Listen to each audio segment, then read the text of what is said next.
जय श्री राधे।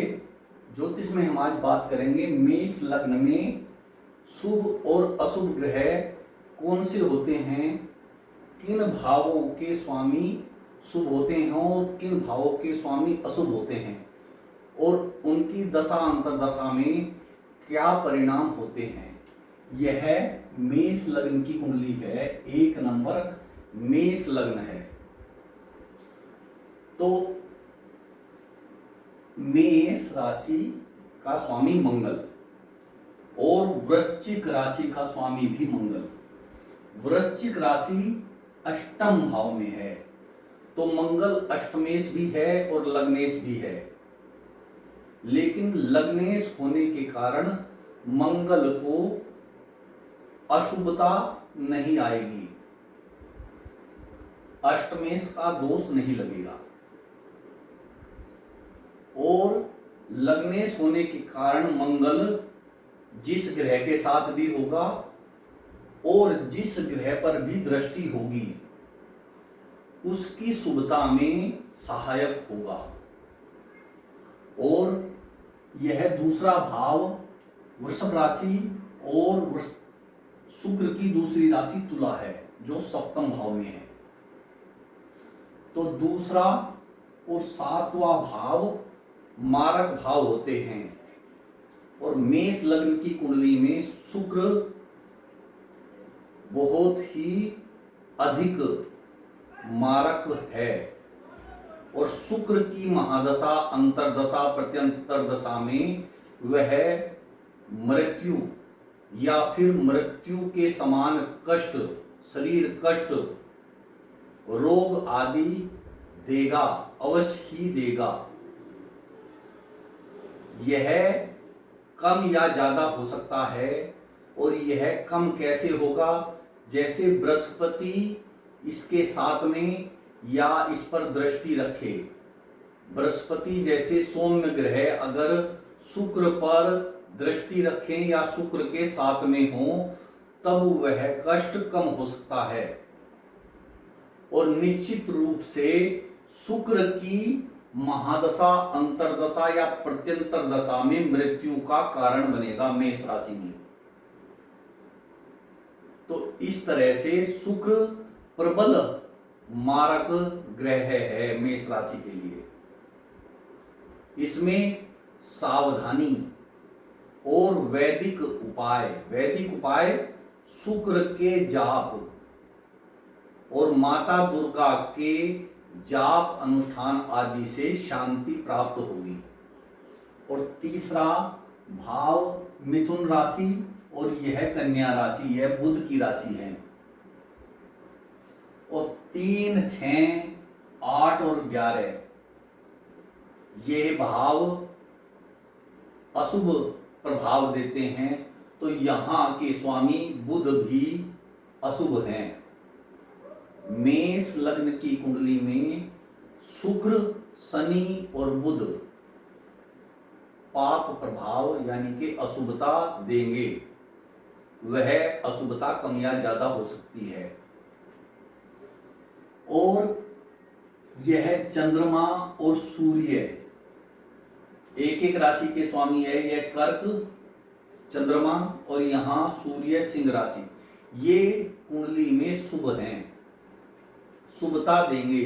तो जब भी चंद्रमा की महादशा या अंतरदशा आएगी या फिर सूर्य की महादशा या अंतरदशा आएगी तो वह शुभ होगी।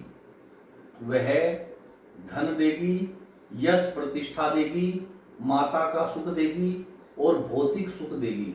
यह भाव भौतिक सुख का है और यह भाव संतान और प्रसिद्धि का है और सूर्य प्रसिद्धि का कारक है। और इसके बाद यह 9 धनु राशि और दूसरी राशि बृहस्पति की है मीन राशि। तो यह भाग्य भाव है। भाग्य भाव में पहली राशि है और दूसरी राशि व्यय भाव में है। तो यह भाग्येश होने से बृहस्पति शुभ फल देगा, लेकिन यह व्यय भाव की राशि भी है तो यहाँ खर्च की भी अधिकता करेगा। लेकिन भाग्येश होने के कारण बृहस्पति शुभ ही रहता है। लेकिन अगर मेष लग्न के कुंडली में बृहस्पति कहीं पर भी शनि जैसे पाप प्रभावी ग्रहों से मेल करे, उनके साथ बैठे, तो बृहस्पति भी अशुभता दे सकता है।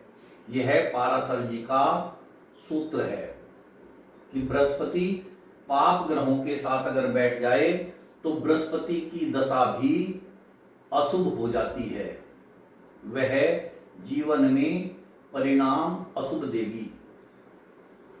और इसके बाद है शनि मकर राशि और आगे है यह कुंभ राशि। तो मकर राशि यह केंद्र में है और यह 11वां भाव है। तो यहां केंद्रेश होने से यह शुभप्रद है और 11वें भाव में होने से यह अशुभ है। लेकिन अगर मेष लग्न में शनि नीच का है, शनि नीच का यहां लग्न में होता है, तो निश्चित रूप से वह घातक कष्टदायक होगा। और फिर मैं कहता हूं कि कष्ट कम या ज्यादा सौम्य शुभ ग्रहों के प्रभाव से कम हो जाएगा और पाप प्रभावी ग्रहों के प्रभाव से अधिक हो जाएगा। तो शनि नीच का है तो वह आर्थिक परेशानी अवश्य देगा। और जब भी शनि की दशा चलेगी, चाहे वह महादशा है चाहे वह अंतरदशा है, तो उसमें आर्थिक परेशानी देगा, क्योंकि यह कार्य भाव है और यह आय भाव है और शनि यहां नीच का है, तो इसमें यह आर्थिक परेशानी, धन से परेशानी देगा। तो शनि की जो भी दशा जितनी भी लंबी है, अगर महादशा है 19 वर्ष की, तो वह व्यक्ति परेशान रहता है। लेकिन अगर शनि नीच का नहीं है, इसके अलावा कहीं पर भी है, तो वह सामान्य हो सकता है, बशर्ते उस पर बृहस्पति आदि ग्रहों की दशा हो, उसका प्रभाव हो और अच्छे अंश हो कुंडली में शनि के। दूसरा, अगर शनि जैसा पाप प्रभावी ग्रह अगर शुक्र से, मार्केश शुक्र से संबंध रखे, तो भी शनि की दशा मारक प्रभाव दिखाती है। शनि की दशा भी मारक हो जाएगी, कष्टदायक, मृत्युदायक हो जाएगी अगर वह शुक्र से संबंध, योग या दृष्टि रखती है। तो शुक्र की दशा में अगर शनि की कोई दशा, अंतरदशा, प्रत्यंतर दशा आ जाए, तो वह भी मेष लग्न के जातक के लिए घातक हो जाएगी। तो इस तरह से मेष लग्न में कौन से भाव में कौन सी राशि है और उसके स्वामी शुभ होंगे या अशुभ होंगे, और जीवन में कौन सा ग्रह धन प्रतिष्ठा देगा और कौन सा कष्ट देगा, यह बताया है। तो यह बहुत ही आसान है। अपनी कुंडली का चार्ट खोलकर इस तरह से आप स्वयं ही देख सकते हैं कि कौन से ग्रह की अभी महादशा चली हुई है, उसके हिसाब से हमारा वह ग्रह शुभ है या अशुभ है, मारक है या कष्टदायक है, तो खुद ही निर्णय कर सकते हैं। जय श्री राधे।